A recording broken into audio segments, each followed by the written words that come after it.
ണെന്നൊന്നും എനിക്ക് അറിഞ്ഞൂടാന്ന് ഞാൻ എത്ര പ്രാവശ്യം പറഞ്ഞു. ഇതൊക്കെ സാറ് വെറുതെ പറയുന്നതാണെന്ന് നമുക്ക് എല്ലാവർക്കും വ്യക്തമായിട്ട് അറിയാം. 3 ദിവസത്തിനുള്ളിൽ പട്ടരെ കുറിച്ച് എന്തെങ്കിലും ഡീറ്റെയിൽസ് കൊടുത്തില്ലെങ്കിൽ ഞാൻ സസ്പെൻഷനിലാവും. സാറ് സമാധാനായിട്ടിരിക്കൂ. എല്ലാറ്റിനും ഞാനൊരു വഴി ഉണ്ടാക്കാം. ഞാൻ സംസാരിക്കാം. സാർ അങ്ങോട്ട് പോയി സംസാരിച്ചാൽ ആകെ കുളമാകും. ഞാൻ തന്നെ ഒരു മയത്ത് സംസാരിച്ച് ഞാൻ തന്നെ ഹാൻഡിൽ ചെയ്തോളാം. ഓക്കെ മോനെ, മോനെ നീ എന്നോട് മാത്രം സത്യം പറ. ആ പട്ടർ എവിടെ ഉള്ളത് എന്നിട്ട് ഞാൻ ബാക്കി എല്ലാവരോടും പറഞ്ഞോളാം. ഒരു പ്രൈവറ്റ് ഡിറ്റക്റ്റീവിന് അവരുടെ സീക്രട്സ് അങ്ങനെ റിവീൽ ചെയ്യാൻ പാടില്ല. ഞങ്ങളുടെ പ്രൊഫഷന്റെ പോളിസി അതാണ്. ആ പട്ടര് സ്വർണം കൊണ്ടുവരുന്നുണ്ടെന്നുള്ള എനിക്ക് വിവരം കിട്ടിയല്ലോ. ആ വിവരമാണല്ലോ ഞാൻ അദ്ദേഹത്തെ ധരിപ്പിച്ചത്. പട്ടരുടെ പാസ്പോർട്ടിൽ ഉണ്ടായിരുന്ന കള്ള അഡ്രസ് ആയിരുന്നു. അയാൾ എവിടെയാണെന്നുള്ള വിവരം ഒരു പ്രൈവറ്റ് ഡിറ്റക്റ്റീവ് റോണിയെ കൊണ്ട് മാത്രമേ കണ്ടുപിടിക്കാൻ കഴിയൂ. പട്ടരെ കാണിച്ചു കൊടുത്തോടി എന്റെ ജോലി കഴിഞ്ഞു. കസ്റ്റംസ് കസ്റ്റഡിയിൽ നിന്ന് ചാടിപ്പോയത് എന്റെ കുഴപ്പം കൊണ്ടാണോ എന്നൊക്കെ പറഞ്ഞ പട്ടരുടെ വീട് എവിടെയാണ്, അയാൾ ആരെ ഏജന്റാണ് എന്നൊക്കെ ഒരു ഡീറ്റെയിൽ കിട്ടിയ ആ പാവം മാനസികമായിട്ട് തളർന്നിരിക്കണം. മോനെ അയാൾ എങ്ങനെയെങ്കിലും രക്ഷപ്പെടട്ടെ. ഞാൻ ഒരു പുതിയ കേസ് അന്വേഷണത്തിലാണ്. അതിനിടയിൽ ഇതുകൂടെ കണ്ടുപിടിക്കാൻ പറ്റത്തില്ല. പിന്നെ താനല്ലാതെ വേറെ ആര് കണ്ടുപിടിച്ചിരാനാ? തന്റെ കുളമാക്കരുത്. ഞങ്ങൾ മാന്യമായി സംസാരിച്ചുകൊണ്ടിരിക്കുക. അയാളുടെ ജോലി തെറിക്കുന്ന പ്രശ്നമാണ്. എങ്ങനെയെങ്കിലും ഹെൽപ്പ് ചെയ്തേ പറ്റൂ. എല്ലാതെ സാറിന് ഞങ്ങൾ വിടില്ല.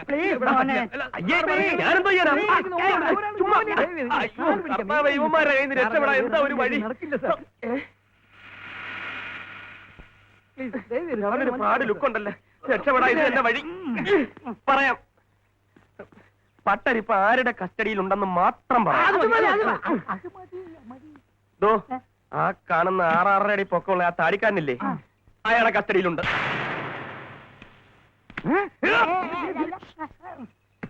ആദ്യം ചോദിക്കുമ്പം ഏത് പട്ടര്, എന്ത് പട്ടര് എന്നൊക്കെ പറയും. കാര്യമാക്കരുത്.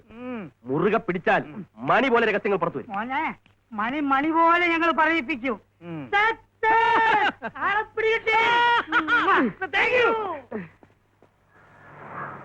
ആ താടിക്കാരൻ ആരാണാവോ? എന്തൊക്കെ സംഭവിക്കും? ഇവിടെ നിന്നാൽ ശരിയാവില്ല. ചക്കിന് വെച്ചത് കൊക്കിന് കൊണ്ടെന്ന് പറഞ്ഞതുപോലെ നീ ആരെ കാണിച്ചു കൊടുത്തേ? അവിടെ നിന്ന് ഏതോ ഒരുത്തനെ.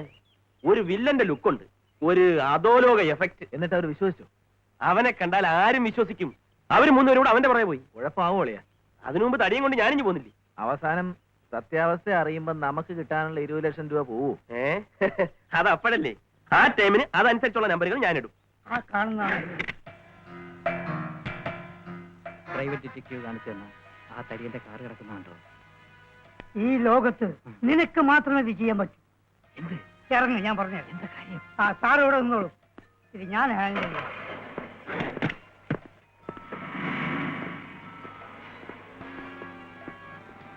ഞാനും അരവിന്ദാക്ഷൻ സാറും ഇവിടെ നിന്ന് വാച്ച് ചെയ്തോളാം.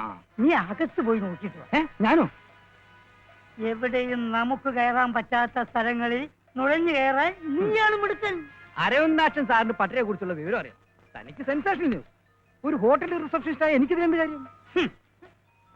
കള്ളക്കടത്തുകാരെ കുറിച്ചുള്ള ഡീറ്റെയിൽസ് കിട്ടിയാൽ കേരള ജനത നാളെ ഉണരുന്നത് പടവാളിന്റെ സെൻസേഷൻ ന്യൂസ് കേട്ടായി. ഹോട്ടൽ റിസപ്ഷനിസ്റ്റ് വിക്രമന്റെ വീരശൂര പരാക്രമങ്ങൾ.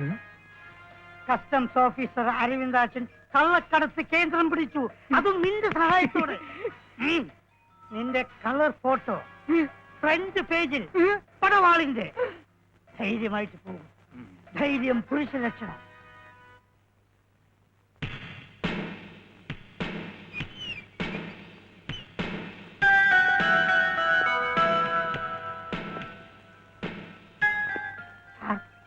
അവൻ അകത്ത് കടന്നിരിക്കുന്നു. ഞാൻ കണ്ടു. ഇവിടെ ആരും ഇല്ലേ? ഓക്കെ.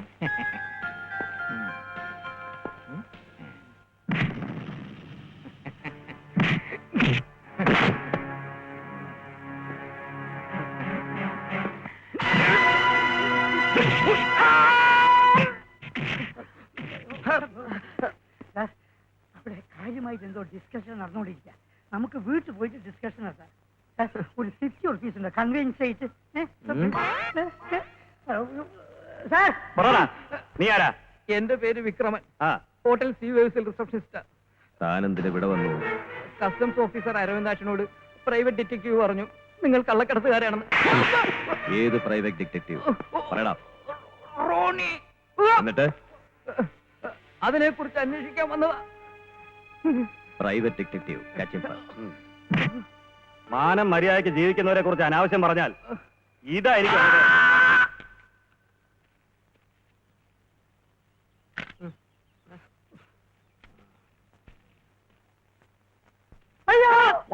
നീ ജീവിതോടെ വന്നോ? Cool down cool down. നിന്റെ ശവം തന്ത്രപൂർവ്വം ഇവിടെ എങ്ങനെ എത്തിക്കുമെന്ന് ഞാൻ സാർ ആലോചിച്ചുകൊണ്ടിരിക്കുന്നു. അല്ലേ സാറേ? അല്ലേ? Cool down cool down. അവർ നിന്നെ ശരിക്കും തല്ലിയോ വിക്രമ? ഉണ്ടാവും സാർ, ഉണ്ടാവും. പിന്നെ മാനമര്യാദ കഴിഞ്ഞവരെ കള്ളക്കടത്തുകാരെന്ന് പറഞ്ഞ ആരെങ്കിലും വെറുതെ വിടുവോ? അവര് കള്ളക്കടത്താര് തന്നെയാ. അവര് കള്ളക്കടത്തുകാരായിരുന്നെങ്കിൽ പണ്ട് എന്നെ തല്ലിക്കൊന്ന് കടലിലെറിഞ്ഞേനെ. അവര് ഡീസന്റ് വർത്തിസാ. എന്നിട്ടും തല്ലിയോ? അത് തന്നെ ഡീസന്റ് എന്ന് പറഞ്ഞത്. എന്റെ വാച്ചൊന്നും അവര് ഊരി എടുത്തില്ലല്ലോ. നമ്മളെ ഇവിടെ വന്ന് ആക്രമിക്കാൻ വന്നവരുടെ കൂട്ടത്തിൽ ഉണ്ടായിരുന്ന 2-3 പേർ അവിടെ ഉണ്ടായിരുന്നു. എനിക്കൊരു സംശയം. ഇനി അങ്ങനെ സംശയം ബാക്കിയുണ്ടെങ്കിൽ രണ്ടുപേരും കൂടെ പോയിട്ട് അവിടെ അന്വേഷിച്ചാ മതി. എനിക്ക് ഹോട്ടലിൽ നിന്ന് കിട്ടുന്നത് കൊണ്ട് ഞാൻ എങ്ങനെയെങ്കിലും ഒതുങ്ങി കഴിഞ്ഞോളാം. Please, പതുക്കെ പോണം. പാവം, നല്ല ക്ഷീണം കാണും. കുറച്ച് കുഴമ്പ് വാങ്ങി തടവി കൊടുക്കട്ടെ. ഛെ, ഒരു 50 രൂപയുണ്ട് കൺവെൻസ്. കുഴമ്പിനാ. കസ്റ്റംസിലും നാറികളുണ്ടെന്ന് പറയുന്നത് വളരെ ശരിയാ. കഷ്ടം.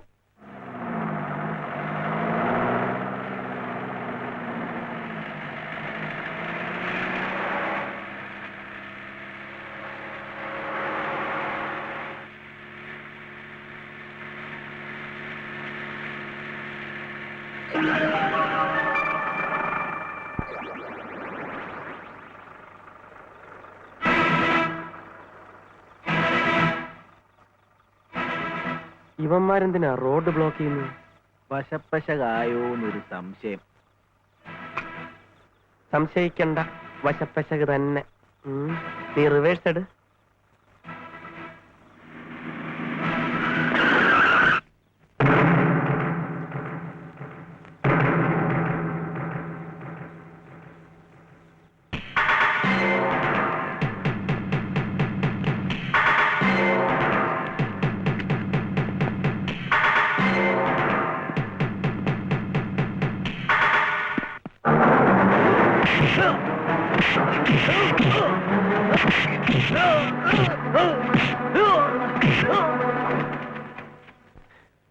നിനക്ക് ആനക്കുട്ടിയായിട്ട് എന്തോടെ പ്രശ്നം? ഞാനുമായിട്ടെന്തോ പ്രശ്നം?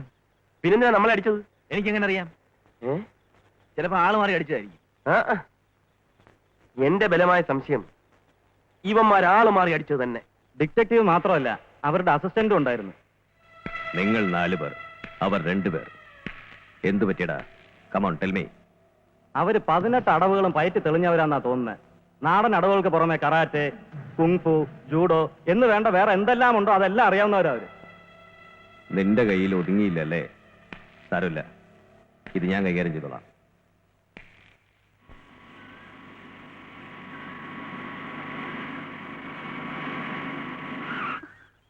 നിന്റെ ഫ്രണ്ടിന്റെ വീട് ഇത് തന്നെയല്ലേ? എന്താന്ന് വെച്ചാ വേഗം വേണം. കോളേജിൽ പോയാൽ നോട്ട് എഴുതത്തില്ല. നിന്നെയൊക്കെ കോളേജിൽ അയച്ച് എന്നെ പറഞ്ഞാ മതി. ഇത് സ്വാതി, ഇതെന്റെ അച്ഛൻ റോണി ചായൻ. ഹലോ. അത്തേ കയറിയിരിക്കാം. എനിക്ക് പോയിട്ട് അല്പം ധൃതിയുണ്ട്. അച്ഛേ, കൂടുതൽ പോസ് കാണിക്കാതെ വരണം വരണം. ഓക്കെ. സ്വാതി, നിന്റെ കെമിസ്ട്രി നോട്ടും തരണേ. ഇരിക്കൂ, ഞാൻ അച്ഛനെ വിളിക്കാം. ശരി. പടി.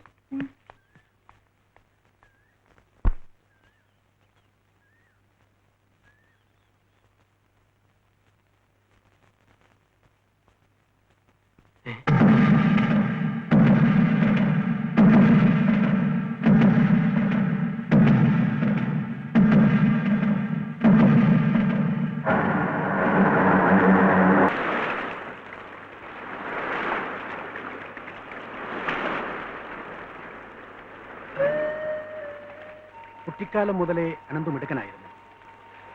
നിത്യവൃത്തിക്ക് വകയില്ലാതിരുന്നിട്ടും അവനെ ഞാൻ പഠിപ്പിച്ചു. സത്യസന്ധനും ധീരനുമായ ഒരു കസ്റ്റംസ് ഓഫീസർ എന്നവൻ പേരെടുത്തപ്പോൾ ഞാൻ സന്തോഷിച്ചു. കള്ളക്കടത്തുകാർക്ക് അവനൊരു പേടിസ്വപ്നമായി മാറി. അവനെ ഒതുക്കാൻ വേണ്ടി അവർ എന്റെ മകളുടെ ഭർത്താവിനെ വെടിവെച്ചു കൊന്നു. വിധവയായ പെങ്ങളെ കണ്ടപ്പോൾ അവൻ തളർന്നില്ല. കള്ളക്കടത്തുകാരോടുള്ള വാശിയും വൈരാഗ്യവും വർദ്ധിച്ചതേയുള്ളൂ. ഒരു ദിവസം ഓഫീസിലേക്ക് പോയി അവൻ മടങ്ങി വന്നില്ല. പല അന്വേഷണങ്ങളും നടത്തിയെങ്കിലും എങ്ങോട്ട് പോയെന്നോ എന്ത് സംഭവിച്ചെന്നോ ആർക്കും ഒരറിവുമില്ല. ജീവിക്കാൻ മാർഗമില്ലാതെ നട്ടം തിരിയുന്ന അവസ്ഥയിലാണ് ബ്രിട്ടോയെ ഞാൻ പരിചയപ്പെട്ടത്. കള്ളക്കടത്തുകാരുടെ തടവിലകപ്പെട്ട അവനെക്കുറിച്ചുള്ള വിവരങ്ങൾ തരാമെന്ന് അയാൾ വാഗ്ദാനം ചെയ്തപ്പോൾ എന്റെ കുടുംബത്തിലെ പട്ടിണിയും കഷ്ടപ്പാടുമോർത്ത് അയാൾക്ക് വേണ്ടി കള്ളക്കടത്ത് നടത്താനും ഞാൻ തയ്യാറായി. പലപ്പോഴും എല്ലാവർക്കും വിഷം കലർത്തി കൊടുത്ത് ഒപ്പം ഞാനും ജീവിതം അവസാനിപ്പിച്ചാലോ എന്ന് വരെ ആലോചിച്ചിട്ടുണ്ട്. പക്ഷെ അപ്പോഴൊക്കെ കരുതും, അവൻ മടങ്ങി വരുമ്പോൾ ഞങ്ങളെ കാണാതെ വിഷമിക്കില്ലേ എന്ന്. ഞങ്ങളുടെ അനന്ത് വരും എന്നെങ്കിലും. അവൻ വരില്ലേ മോനെ? വരും, തീർച്ചയായും വരും. ആ പട്ടരുടെ കുടുംബത്തിന്റെ വേദനയും സങ്കടവും ഒക്കെ കണ്ടപ്പോ എനിക്ക് വല്ലാതെ ഫീൽ ചെയ്തു. അറിയാതെ ആണെങ്കിലും ഞാൻ ഒറ്റ കൊടുത്തോണ്ട് അയാളെ പിടിച്ചത്. അത് വേണ്ടിയിരുന്നില്ല എന്ന് ഇപ്പൊ തോന്നുന്നു. ഒന്നും മനഃപൂർവ്വമായിരുന്നില്ലല്ലോ. എന്നാലും എന്റെ മനസ്സിനൊരു കളയളിയ, കഴിഞ്ഞത് കഴിഞ്ഞു. നിനക്ക് അത്രയ്ക്ക് വിഷമമാണെങ്കിൽ നമുക്കൊരു കാര്യം ചെയ്യാം. അയാളെ അയാളുടെ കുടുംബത്തെയും സഹായിക്കാം, നമുക്കാവുന്ന വിധത്തിൽ. അതുപോട്ടെ, ഇന്ന് വൈകിട്ട് അലക്സിന്റെ സാധനം അരുമല ചെക്ക് പോസ്റ്റ് കടത്തി കൊടുക്കാൻ നീ ഏറ്റാ. ഓപ്പറേഷൻ വല്ലതും പ്ലാൻ ചെയ്തിട്ടുണ്ടോ? ഉണ്ട്. എങ്ങനെ? പ്രൈവറ്റ് ഡിറ്റക്റ്റീവ് എന്തു പറഞ്ഞാലും അനുസരിക്കുന്ന ഒരു വിഡി കസ്റ്റംസ് ഓഫീസർ നമ്മുടെ കസ്റ്റഡിയിലില്ലേ? അദ്ദേഹത്തിന്റെ സേവനം ഇക്കാര്യത്തിൽ നമ്മൾ പ്രയോജനപ്പെടുത്തുന്നു. ഡിറ്റക്റ്റീവ് ആ പട്ടരുടെ വീട് വരെ എത്തിക്കഴിഞ്ഞു. ഏത് നിമിഷവും ഇവിടെ ഒരു റെയ്ഡ് പ്രതീക്ഷിക്കാം. ഇനി ഇവിടെ നമ്മൾ തങ്ങുന്നത് അപകടമാണ്. സാധനങ്ങളൊക്കെ എത്രയും പെട്ടെന്ന് ഇവിടുന്ന് മാറ്റണം. കറക്റ്റ്. നമുക്കെല്ലാം അപ്പാജിയുടെ ഇവിടെയുള്ള ബംഗ്ലാവിലേക്ക് ഷിഫ്റ്റ് ചെയ്യാം. അതിന് വഴിയിലുള്ള ചെക്ക് പോസ്റ്റ് കടന്നു പോകണ്ടേ? വേണം. അതിന് വേണ്ട അറേഞ്ച്മെന്റ്സ് താൻ ചെയ്യണം. അയ്യോ, ഞാനോ? പിന്നെ എന്ന് പറഞ്ഞാൽ എങ്ങനെയാ? എയർപോർട്ട് ഡ്യൂട്ടിയിലുള്ള ഞാൻ എങ്ങനെയാ ചെക്ക് പോസ്റ്റ് പോയി നിൽക്കുന്നത്? കോടിക്കണക്കിന് രൂപയുടെ സാധനം കൊണ്ട് തുലച്ചത് താനല്ലടോ. അതുകൊണ്ട് ഈ ഡ്യൂട്ടി താൻ തന്നെ ചെയ്യണം. You have to do it. It's a must.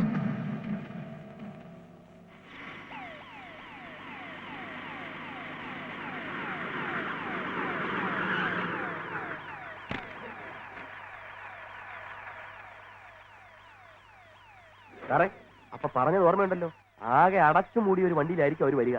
വണ്ടിയുടെ നമ്പർ? ആ, കള്ളക്കടത്തുകാരല്ലേ, അവർ ഏത് നമ്പറിലും വരാം. അതെ അതെ, കള്ളന്മാരല്ലേ? ഓക്കെ അപ്പൊ പറഞ്ഞതുപോലെ. Okay, all the best. ആ പൊക്കെ പൊക്കെ, വിട്ടോ വിട്ടോ വിട്ടോ. Good luck. മിക്കവാറും നാളത്തെ പടവാൾ ഒരു കലക്ക് കലക്കും. അടച്ചു മൂടിയ വണ്ടി എന്നൊക്കെ പറഞ്ഞ അടച്ചു മൂടിയ വണ്ടി അപ്പൊ പിടിക്കില്ലേ? പിടിക്കും. അതിനകത്തൊന്നും ഇല്ലെങ്കിൽ ചേടാ, മണ്ടൻ അരവിന്ദാക്ഷനെ പറ്റിക്കാനാണോ പ്രയാസം? നമ്മൾ ഉടനെ ഉൾട്ടടിക്കുന്നു. അമ്മാര് പെട്ടെന്ന് പ്ലാൻ മാറ്റി, പെട്ടെന്ന് റൂട്ട് മാറ്റി, ഇങ്ങനെ എന്തൊക്കെ. ഏതായാലും നമ്മുടെ സാധനം കസ്റ്റംസ് എസ്കോർട്ടോടുകൂടി സേഫ് ആയിട്ട് കടത്തിയല്ലോ. Don't worry, be happy. താനെന്താ ഇവിടെ? സാറെന്താ ഇവിടെ? എയർപോർട്ട് ഡ്യൂട്ടി നോക്കേണ്ടത് എനിക്കെന്താണ് ഇവിടെ കാര്യമെന്നാണ് ഞാൻ ചോദിച്ചത്. അത് തന്നെയാണ് ഞാനും ചോദിക്കുന്നത്. എനിക്ക് പല പല കാര്യങ്ങൾ കാണും, അതും തന്നോട് പറയേണ്ട കാര്യമില്ല. എനിക്കും പല പല പല കാര്യങ്ങൾ കാണും, അതും സാറിനോട് പറയേണ്ട കാര്യമില്ല. എന്റെ അധീനതയുള്ള ചെക്ക് പോസ്റ്റ് ആയത്. ഈ ചെക്ക് പോസ്റ്റ് സാറിന്റെ അമ്മായിമ്മയുടെ വകയല്ലോ. അനാവശ്യം പറയരുത്. അമ്മായിമ്മ എന്ന് പറഞ്ഞാൽ അനാവശ്യമാണ്. എനിക്ക് ചില ഇൻഫർമേഷൻസ് കിട്ടിയിട്ടാണ് ഞാൻ ഇവിടെ വന്നിരിക്കുന്നത്. ഇവിടെ വരാനുള്ള സ്പെഷ്യൽ ഓർഡർ എനിക്കുണ്ട്. ആ ഇൻഫർമേഷൻ ഇങ്ങനെ ഞാൻ നോക്കി. ആ പുളുത്തുവന്ന് താൻ എന്നെ ഇൻസൾട്ട് ചെയ്യരുത്. സത്യം പറയുന്നത് ഇൻസൾട്ട് ആണെങ്കിൽ ഇനിയും പല പല ഇൻസൾട്ടുകൾ താൻ കേൾക്കേണ്ടി വരും. തനിക്കെതിരെ ഞാൻ കംപ്ലൈന്റ് ചെയ്യും. സൂക്ഷിച്ച് കംപ്ലൈന്റ് ചെയ്യണം, അല്ലെങ്കിൽ നാറും. ഞാനല്ലടോ താൻ. എടോ, തന്നെ ഞാൻ കാണിച്ചു തരാം. അരിഞ്ഞളയും കാണിക്കാൻ നടക്കും. ഒരു വണ്ടി വരുന്നുണ്ടല്ലോ. ആ, ഇതാണ് റോണി പറഞ്ഞ അടച്ചു മൂടിയ വണ്ടി. ഇത് തന്നെയാണോ വണ്ടി? ഇത് തന്നെയാണ് വണ്ടി.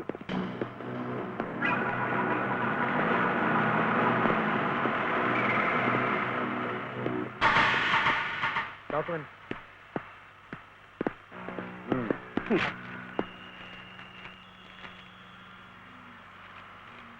ആ, വിട്ടേക്ക്.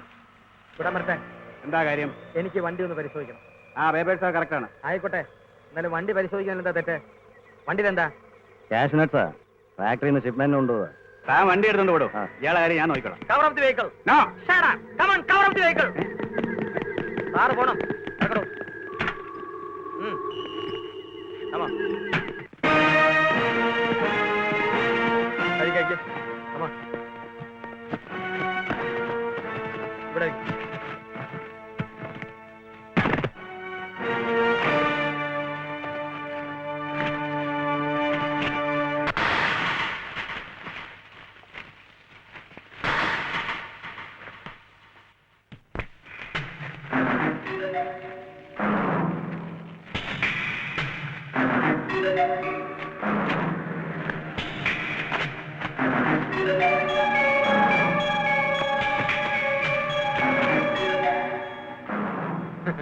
ഇപ്പൊ എന്ത് പറയുന്നു സാർ? നാവിറങ്ങിപ്പോയോ? I am going to arrest you. Are under arrest. Take him away.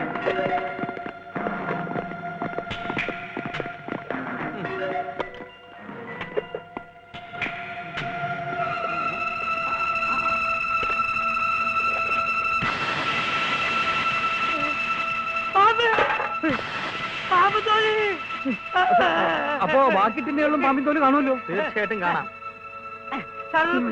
ഒന്ന് പോസേ, ഒന്ന് പോസേ സർ. അങ്ങോട്ട് മാറ്, മാറ്. സർ, ഒന്ന്. Ready? Ready, smile, sir. Ready? Customs officer അരവിന്ദാക്ഷന്റെ കിരീടത്തിൽ ഒരു പൊൻതൂവൽ കൂടി. കോടിക്കണക്കിന് വിലമതിപ്പുള്ള പാമ്പിൻ തോൽ പിടിയിൽ. Ladies and gentlemen, എന്റെ കഠിന പ്രയത്നത്തിന്റെ ഫലമായിട്ടാണ് ഇന്നിവിടെ ഈ ഇന്റർവ്യൂ ഞാൻ സംഘടിപ്പിച്ചിരിക്കുന്നത്. സർ, ഇവർ പടവാളിന്റെ മഹിളാ വിഭാഗം പ്രവർത്തകരാണ്. ഇത് മിസ് സുമം, ഹലോ. ഇത് മിസ് കുസുമം. ഹലോ. ഹലോ. കസ്റ്റംസ് ഡിപ്പാർട്ട്മെന്റിലെ ഒരു ധീരനായ ഉദ്യോഗസ്ഥനാണ് സാറ്. മുമ്പ് ലക്ഷക്കണക്കിന് രൂപ വിലമതിക്കുന്ന സ്വർണം സാറ് പിടിച്ചു. ഇപ്പോ ഇന്ത്യക്ക് വെളിയിലേക്ക് കടത്താൻ ഉദ്ദേശിച്ചിരുന്ന കോടിക്കണക്കിന് വില വരുന്ന പാമ്പിൻ തോലും ബ്രൗൺ ഷുഗറും താങ്കൾ പിടിച്ചു. ഇതിനെപ്പറ്റി താങ്കളുടെ അഭിപ്രായം എന്താണ്? എനിക്ക് പബ്ലിസിറ്റിയിൽ വലിയ താല്പര്യമില്ല. എങ്കിലും നിങ്ങളൊക്കെ കൂടി നിർബന്ധിച്ചത് കൊണ്ട് ഫ്രണ്ട് പേജിൽ തന്നെ താങ്ങാം. ഈ പടവാളിന് ചോദിച്ചോ. പടവാളിന് വേണ്ടി ഞാനൊരു ചോദ്യം ചോദിച്ചു. ചോദിച്ചോളൂ. ഇത്തരം കേസുകൾ പിടിക്കാൻ സർക്കിളെ മറ്റാരെങ്കിലും ഹെൽപ്പ് ചെയ്യാറുണ്ടോ? അയ്യയ്യേ, ഇത്തരം നിസാര കാര്യങ്ങൾക്ക് വേണ്ടി ഞാൻ ആരെ ആശ്രയിക്കാറില്ല. എനിക്ക് സിക്സ്ത് സെൻസ് ഉണ്ട്, അതായത് 6ാം ഇന്ദ്രിയം. സർ, ഇതേ ഇന്ദ്രിയമുള്ള മറ്റാരെങ്കിലും നിങ്ങളുടെ ഡിപ്പാർട്ട്മെന്റിലുണ്ടോ? ഇന്ത്യയിലേ ഇല്ല. പിന്നെ സ്കോട്ട്ലൻഡിൽ ഒരേ ഒരാളുണ്ട്, മിസ്റ്റർ റാങ് പോൾ ബെർട്ട്ലൂക്കോ ബെൽമോണ്ടോ ഫെർഡിനാൻഡോ. ഇത് 3 പേരാണോ? അല്ല, ഒരാളാ. ആ. ആ. അല്ല, ഞങ്ങൾക്കറിയാൻ കഴിഞ്ഞത് താങ്കൾക്ക് മറ്റാരോ ഇൻഫർമേഷൻ തരാറുണ്ട് എന്നാണല്ലോ. ഛേ, ശുദ്ധനുണ. ഹിമാലയൻ ബ്ലണ്ടർ. ഹിമാലയൻ സാനുക്കളിൽ കഞ്ചാവ്. Sorry. Hello, please take away. പിന്നെ വിളിക്കൂ. ഹിമാലയൻ സാനുക്കളിൽ കഞ്ചാവ് take away. Excuse me. Hello. ഞാൻ റോണി വിൻസെന്റ് ആണ്. അവിടെ ഇന്റർവ്യൂ നടക്കുകയാണല്ലേ? അതെ. ഞാൻ വളരെ അടുത്ത് തന്നെയുണ്ട്. അങ്ങോട്ട് വരുന്നുണ്ട്. ഇപ്പൊ ഇങ്ങോട്ട് വരണമെന്നില്ല. അല്ല, എങ്ങനെയാണ് ഇത്രയും കോടി രൂപയുടെ കള്ളക്കടത്ത് സാധനങ്ങൾ പിടിച്ചതെന്ന് നാട്ടുകാരും പത്രക്കാരും കൂടെ ഒന്ന് അറിയട്ടെ. അത് വേണോ? നാട്ടുകാരറിയണോ? സീനിയർ ഓഫീസർമാരുടെയും ജൂനിയർ ഓഫീസർമാരുടെയും മുമ്പിൽ വെറും ഒരു വട്ടപൂജ്യമായിരുന്ന നിങ്ങളുടെ സ്റ്റാറ്റസ് ഇത്രയും ഉയർത്തിയതാരാണെന്ന് അറിയാമോ? ഈ ഞാൻ. എന്താ മിസ്റ്റർ നിങ്ങൾക്ക് വേണ്ടത്? കഴിഞ്ഞ 2 തവണ ഞാൻ നിങ്ങൾക്ക് തന്ന ഇൻഫർമേഷനിലൂടെ കള്ളക്കടത്തുകാരെ പിടിച്ചതിന്റെ റിവാർഡ് എത്രയും പെട്ടെന്ന് എനിക്ക് കിട്ടണം. ചില പേപ്പറുകൾ നീങ്ങാനുള്ള കാലതാമസമാ. സർക്കാർ കാര്യമല്ലേ. ഇതങ്ങനെ മുറ പോലെ നടക്കണ്ട. പല പല ഓഫീസർമാരും എന്നെ അന്വേഷിച്ചു വന്നു തുടങ്ങി. തുകയുടെ കാര്യത്തിൽ ഉടനെ ഒരു തീരുമാനമായില്ലെങ്കിൽ ഞാൻ ഇനിയുള്ള ഇൻഫർമേഷൻ നിങ്ങൾക്ക് തരൂല്ല, അവർക്ക് കൈമാറും. അത് വേണ്ട, അത് നടപ്പില്ല. പിന്നൊരു കാര്യം, നമ്മൾ തമ്മിൽ സംസാരിച്ചത് മുഴുവൻ ഞാൻ ടേപ്പ് ചെയ്തിട്ടുണ്ട്. കുതുകാല് വെട്ടിയാൽ നാളെ ഇത് നാട്ടുകാരും പത്രക്കാരും അറിയും. വെറുതെ നാറരുത് മിസ്റ്റർ അരവിന്ദാക്ഷൻ. ഇല്ല. എന്തു പറ്റി സാർ? എന്നെ ബ്ലാക്ക് മെയിൽ ചെയ്യാനുള്ള ശ്രമം. തെളിവുകൾ നശിപ്പിക്കാമെങ്കിൽ 1 കോടി രൂപ തരാമെന്ന് ഡൽഹിയിൽ നിന്ന് ഒരു മിസ്റ്റർ IJK മഥാബ് വിളിച്ചിരിക്കുന്നു. മത്താപ്പോ പടക്ക കച്ചവടക്കാരൻ? അല്ല, മിസ്റ്റർ മത്താബ്. ആ, അടുത്തതായി മർമ്മപ്രധാനമായ ഒരു ചോദ്യം. ഇനി ഒരിക്കലാകാം. ആക്കാം. പറശ്ശിനിക്കടവ് പാമ്പ് വളർത്തു കേന്ദ്രം തകർക്കുകയും മിണ്ടാപ്രാണികളെ ചുട്ടുകരിക്കുകയും ചെയ്തവർക്കെതിരെ കർശനമായ നടപടികൾ കൈക്കൊള്ളുമെന്ന് മുഖ്യമന്ത്രി പത്രസമ്മേളനത്തിൽ പറഞ്ഞു. 3 കോടി രൂപ വിലമതിപ്പുള്ള പാമ്പും തോലും ബ്രൗൺ ഷുഗറും വിദേശത്തേക്ക് കടത്താൻ ശ്രമിക്കുന്നതിനിടയിൽ അതിവിദഗ്ധമായി കള്ളക്കടത്തുകാരെ പിടികൂടിയ കസ്റ്റംസ് ഓഫീസർ അരവിന്ദാക്ഷന് തിരുവനന്തപുരം ജില്ലാ കളക്ടർ അദ്ദേഹത്തെ അഭിനന്ദിച്ചുകൊണ്ട് തനിക്ക് കാശ് തരുന്നതിലും ഭേദം ആ അരവിന്ദാക്ഷന് കൊടുക്കായിരുന്നു. എന്നാ പിന്നെ ഇനി മുതൽ അങ്ങനെ അങ്ങ് ചെയ്തോ? ചേടാ, അവൻ ചെക്ക് പോസ്റ്റിൽ പോലീസുമായി വന്ന് സംഗതി കുഴപ്പിക്കുമെന്ന് ഞാൻ അറിഞ്ഞോ? താൻ അയാളുടെ സീനിയർ അല്ലേ? എന്ന് വിചാരിച്ചു. കറക്റ്റ് ടൈമിൽ ഇടപെട്ടിരുന്നുവെങ്കിൽ അവൻ വണ്ടി പിടിക്കില്ലായിരുന്നു. എന്റെ അനിയൻ ഡാനിയിൽ അകത്താവില്ലായിരുന്നു. ഇതിൽ കൂടുതൽ ഇടപെട്ടിരുന്നെങ്കിൽ ഞാനും കൂടി അകത്തായനെ. ഹലോ, நான் காளியப்பா பேசுறேன். உன் மடத்தனத்தால தொலைஞ்சது 1, 2 இல்ல, 4 கோடி ரூபாய். 4 கோடி. അല്ല, അത് திருப்பி பேசாத. நாளைக்கு நான் அங்க வரேன். அங்க வந்து உன்கிட்ட பேசிக்கிறேன். ആരാ? കാളിയപ്പ ജിയ നാളെ ഇങ്ങോട്ട് വരുന്നു.